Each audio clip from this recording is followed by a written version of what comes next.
Good morning, students. We start chapter 7 today. Fair play. Chapter का नाम है हमारे पास फेयर प्ले।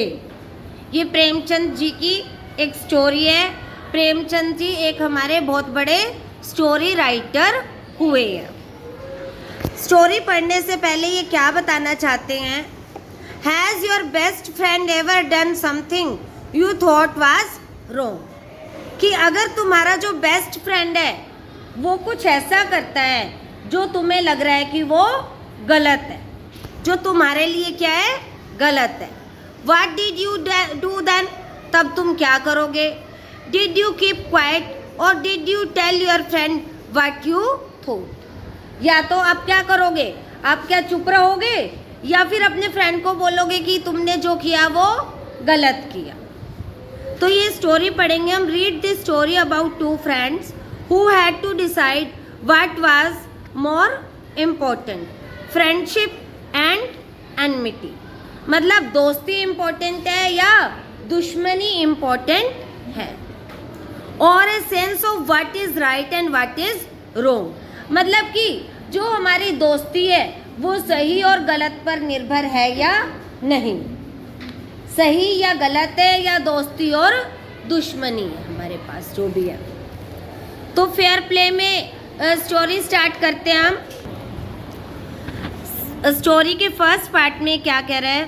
दो फ्रेंड्स थे, Jumman Sheikh and Algu Chaudhary were two good friends. तो सबसे फर्स्ट नंबर पे आपका क्या क्वेश्चन बन रहा है? उन दोनों फ्रेंड्स का क्या नाम था? Jumman Sheikh and Algu Chaudhary. So strong was their bond of friendship that when either of them went away from village, the other looked after his family.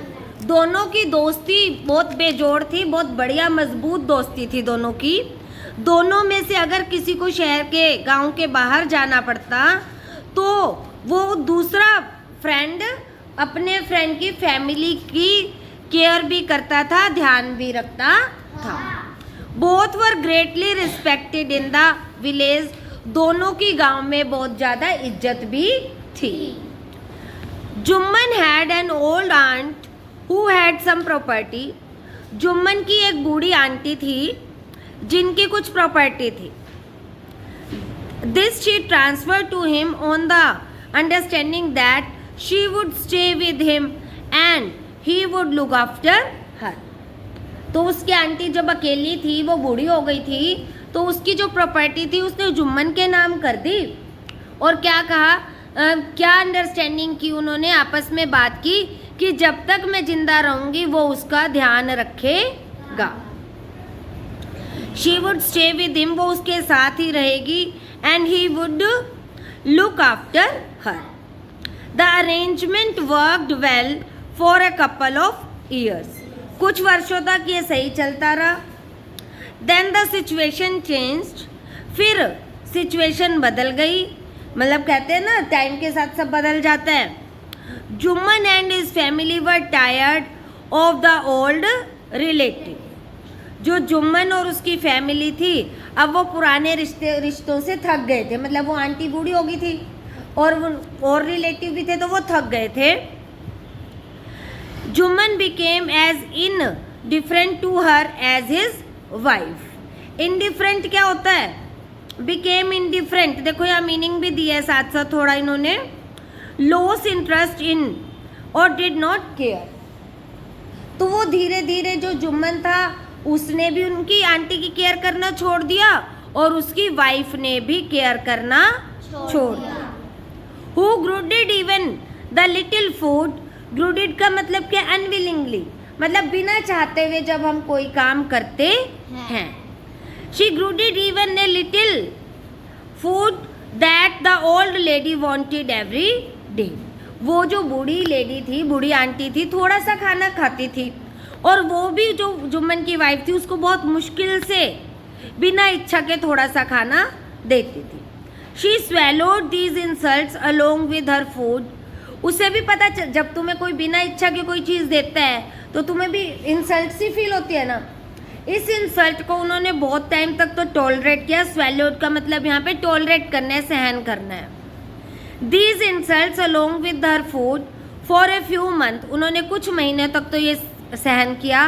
But patience was has its limit, but शांत रहने की क्या होती है, एक सीमा होती है।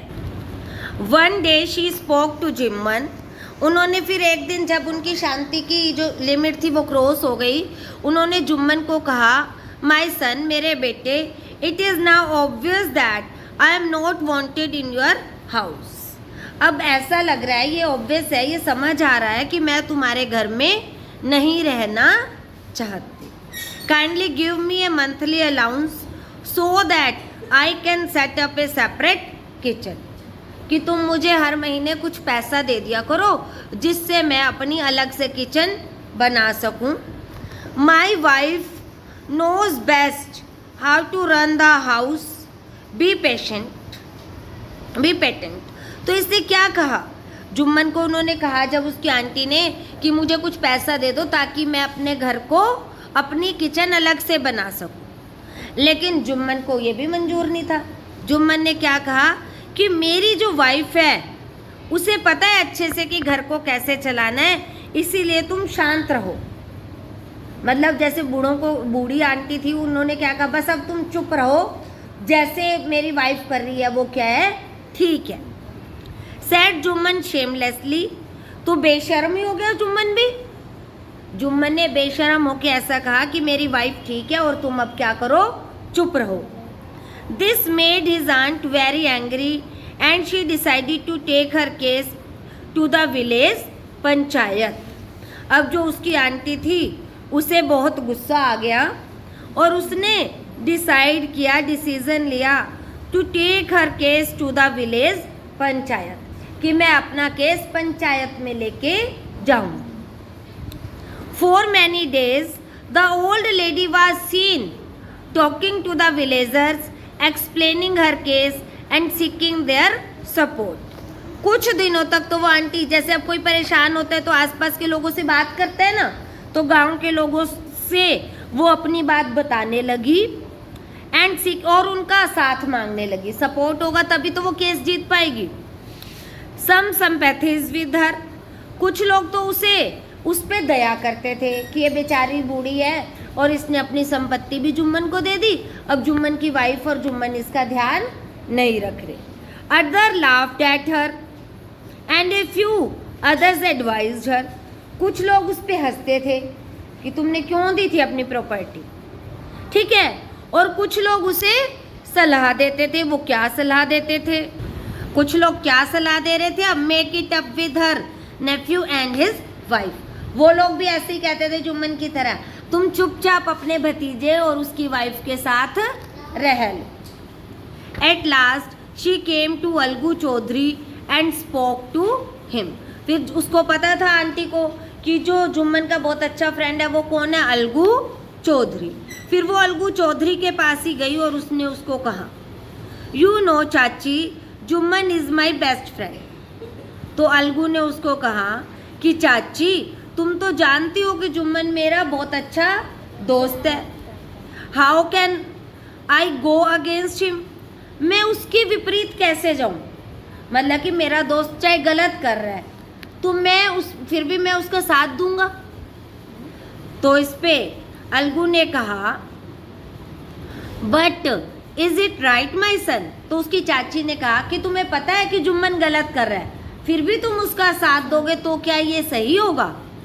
तो फिर उसने कहा, कीप मम एंड नोट से what you consider just and fair.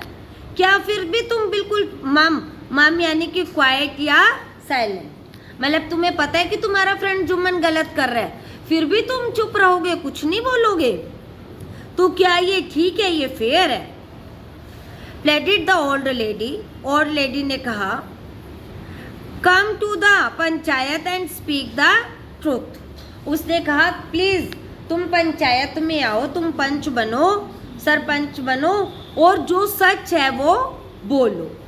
She said, Algu didn't reply, Algu कुछ भी नहीं बोल सका।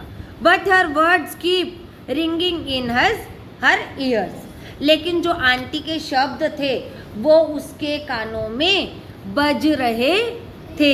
उसे लग रहा था कि जो जुम्मन की चाची कह रही है वो ठीक है, मैं अब सही का साथ दूं या अपने गलत दोस्त का साथ दूं। तो नेक्स्ट पार्ट में देखेंगे कि क्या होता